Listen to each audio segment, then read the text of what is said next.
ito. Kilala niyo yan ito. Kilala niyo to? Ang ganda Yung mukha niya na oh.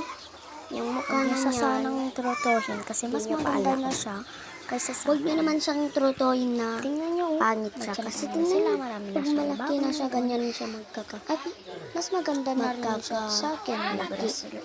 Ayan May oh. bear. Ang ganda niya oh. May bracelet. Tsandahan na sila. Maganda na rin siya sa akin.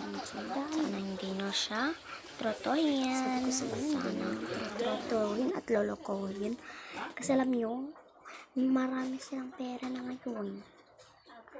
O dyan kaya naman.